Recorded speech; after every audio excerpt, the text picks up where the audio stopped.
بسم اللہ الرحمن الرحیم الحمدللہ رب العالمین اللہم صلی علی محمد وعلی آل محمد وبارک وسلم۔ چلیں اب آئیں ہم تھوڑا سا شروع کر دیتے ہیں، اس کتاب کا مطالعہ شروع کر دیتے ہیں۔ سب سے پہلے تو نسب اطہر ہے، سب سے پہلا باب جو ہے، اور حضور پاک صلی اللہ علیہ وسلم کے جو نسب ہے اس کے متعلق بیان فرمایا ہے۔ اور جو پیغمبر کے جو نسب ہوتے ہیں نا، یعنی کہ پیغمبر ہمیشہ شریف ہی خاندان سے ہوتے ہیں۔ حضرت آدم علیہ السلام سے لے کر آپ صلی اللہ علیہ وسلم کے والد ماجد اور والدہ ماجدہ تک جس قدر آباء و اجداد اور امہات کا سلسلہ نسب واقع ہے، وہ سب کے سب محسنین اور محسنات، یعنی سب عفیف اور پاک دامن تھے۔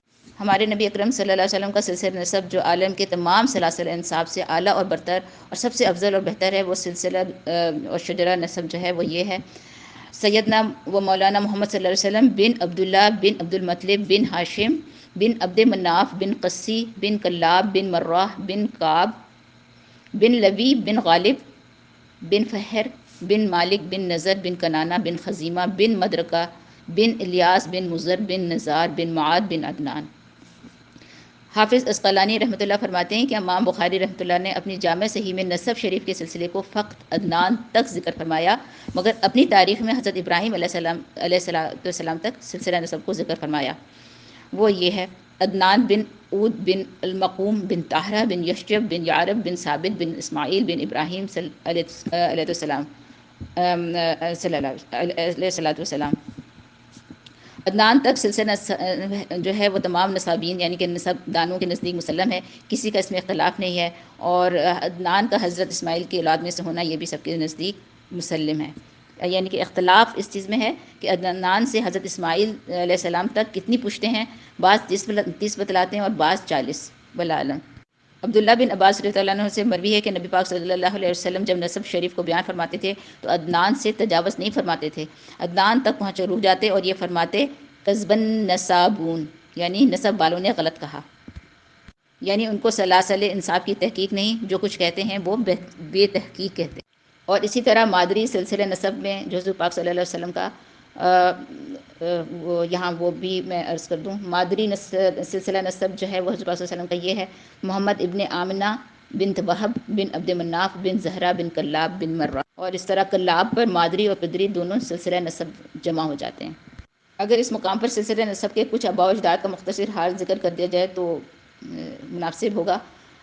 عدنان سب سے پہلے، جہاں پہ آ کے وہ حضور صلی اللہ علیہ وسلم بھی عدنان پر آ کے رک جاتے تھے نا، عدنان کو ہم سب سے پہلے دیتے ہیں۔ عدنان جو ہے وہ قیدار بن اسماعیل علیہ السلام کی اولاد میں سے ہیں۔ ابو جعفر بن حبیب اپنی تاریخ میں روایت کرتے ہیں کہ ابن عباس رضی اللہ عنہ فرماتے تھے کہ عدنان جو ہیں وہ ملت ابراہیمی پر تھے، ان کا ذکر خیر اور بھلائی کے ساتھ کرو۔ اس طرح آگے ان کے اولاد ماد کا بیان فرمایا ہے کہ جو ماد ہیں وہ بڑے بہادر اور جنگجو تھے، ساری عمر بنی اسرائیل سے جنگ کی اور مقابلے میں گزاری اور ہر لڑائی میں وہ کامیاب رہے۔ ابو نزار ان کی کنیت تھی۔ امام طبری رحمۃ اللہ فرماتے ہیں کہ ماد بن عدنان وقت نصر کے زمانے میں 12 سال کے تھے۔ اس زمانے کے پیغمبر ارمیہ بن حدیقہ علیہ السلام پر اللہ تعالیٰ کی طرف سے یہ وحی نازل ہوئی کہ وقت نصر کو اطلاع کر دو کہ ہم نے اس کو عرب پر مسلط کیا، اور آپ ماد بن عدنان کو اپنے براق پر سوار فرما لیں تاکہ ماد کو کوئی صدمہ نہ پہنچے، اس لیے کہ میں ماد کی سلب سے ایک محترم نبی پیدا کرنے والا ہوں جس سے پیغمبروں کا سلسلہ ختم کر دوں گا۔ حضرت ارمیہ ماد بن عدنان کو اپنے ہمراہ براق پر سوار کر کے ملک شام میں لے گئے۔ وہاں پہنچ کر ماد نے بنی اسرائیل میں رہ کر نشو و نما پایا، اس وجہ سے اہل کتاب کے نزدیک ماد بن عدنان کا نسب معروف۔ اب آگے ان کے آ رہے ہیں بیٹے نزار۔ نزار کے مطلب ہوتا ہے قلیل، اور چونکہ وہ اپنے زمانے میں یکتا تھے یعنی ان کی مثال کم تھی، اس لیے ان کا نام نزار ہو گیا۔ نزار اپنے زمانے کے سب سے زیادہ حسین و جمیل اور سب سے زیادہ عاقل اور دانشمند نکلے، اور بعض کہتے ہیں کہ نزار کے معنی نحیف اور دبلے پتلے کے ہیں، اور چونکہ نزار نحیف البدن تھے اور لاغر تھے اس لیے ان کا نام نزار ہو گیا۔ مدینہ کے قریب مقام ذات الجیش میں ان کی قبر ہے۔ اچھا، اب ان کے اولادوں میں سے جو آتا ہے نام وہ مضر کا آتا ہے۔ مضر کا اصلی نام عمرو تھا، اور ابو الیاس کنیت تھی، مضر ان کا لقب تھا، اور اس کے معنی ترش کے ہیں یعنی کہ ترشی کے ہیں، اور اس لیے آپ مضر کے نام سے مشہور ہو گئے۔ وہ بڑے حکیم اور دانا تھے، اور یعنی کہ حکمت کی باتیں کرتے تھے، نہایت خوش الحان تھے، چلتے وقت اونٹوں پر حدی پڑھنا انہی کی ایجاد ہے۔ ابن سعد رحمۃ اللہ علیہ نے طبقات میں عبداللہ بن خالد سے مرسلاً روایت کیا کہ رسول اللہ صلی اللہ علیہ وسلم نے ارشاد فرمایا: مضر کو برا مت کہو، وہ مسلمان تھا۔ اب آگے آ جاتے ہیں الیاس۔ الیاس علیہ السلام، حضرت الیاس علیہ السلام کے ہم نام بیت اللہ کی طرف ہدی بھیجنے کی نسبت سب سے پہلے الیاس بن مزری نے جاری کی۔ حضرت نبی کریم صلی اللہ علیہ وسلم نے ارشاد فرمایا کہ الیاس کو برا مت کہو، وہ مومن تھا۔ اس کے بعد آ جاتے ہیں مدرکہ۔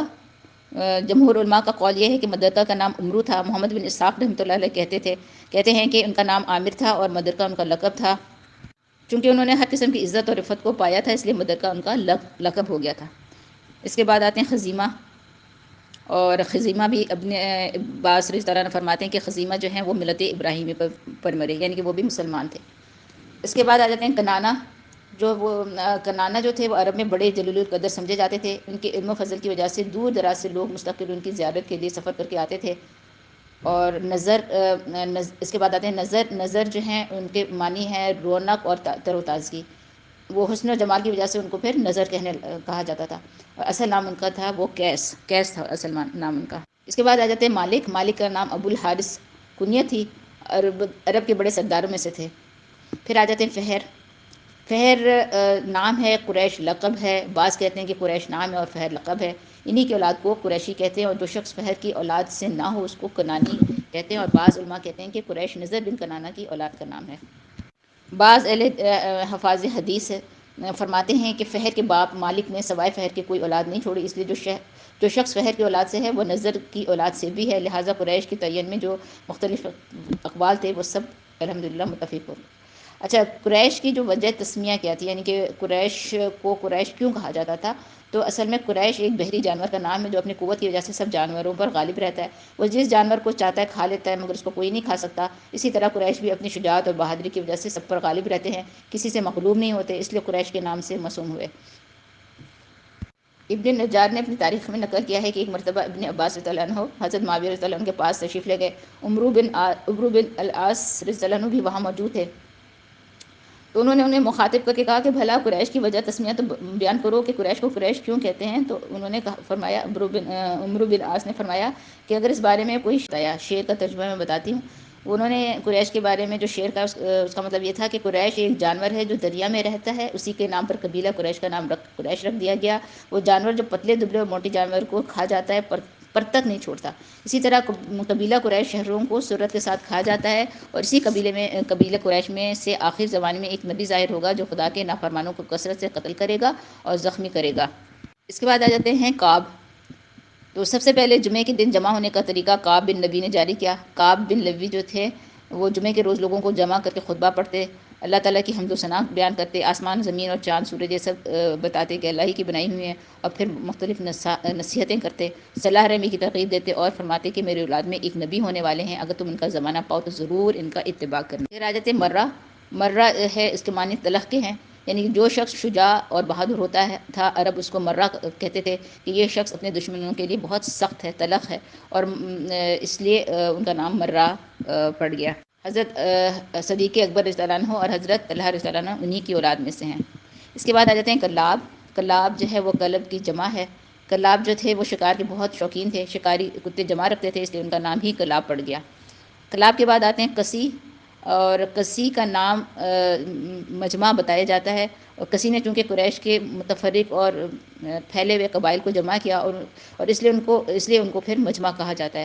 قریش جو تھے وہ ابتدا میں متفرق تھے، ایک جگہ آباد نہیں تھے، کوئی پہاڑ میں رہتا تھا، کوئی صحرا میں، کوئی وادی میں، کوئی گھاٹی میں، کوئی غار میں۔ تو کسی نے سب کو مکہ کے دامن میں جمع کیا اور سب کے رہنے کے لیے الگ الگ مکان کے لیے جگہ دی اور سب کو ایک جگہ آباد کیا۔ کسی بڑے حکیم اور دانا تھے۔ عرب میں کسی کو خاص اقتدار حاصل تھا، تمام لوگ ان کے مطیع و فرما بردار تھے۔ کسی نے دار الندوہ کے نام سے ایک مجلس سے مشاورت بھی قائم کی، جس میں تمام اہم امور کے مشورے ہوتے تھے، جیسے کہ نکاح اور پھر جنگی مہمات کے متعلق اس مجلس میں مشورہ ہوتا تھا۔ تجارت کے لیے جو قافلہ روانہ ہوتا تھا وہ بھی اسی مقام سے روانہ ہوتا تھا۔ سفر سے واپس آتے تو اول دار الندوہ میں آ کر اترتے، گویا کہ دار الندوہ عرب کا باب حکومت اور پارلیمان تھا۔ اور پھر مختلف جو شعبے ہیں جیسے کہ حجابت ہے، سقائیت ہے، وہ سب جو ہے وہ صرف کسی جو ہے وہ ان تمام ان کا یہ تمام اس میں منصب رکھتے تھے۔ یہ سارے جو عہدے تھے، یہ سارے جو کام تھے وہ کسی کے ہی زیر نگرانی ہوتے تھے، ان کی خدمت انہی کے پاس تھی، اسی کے وہ ذمہ دار تھے۔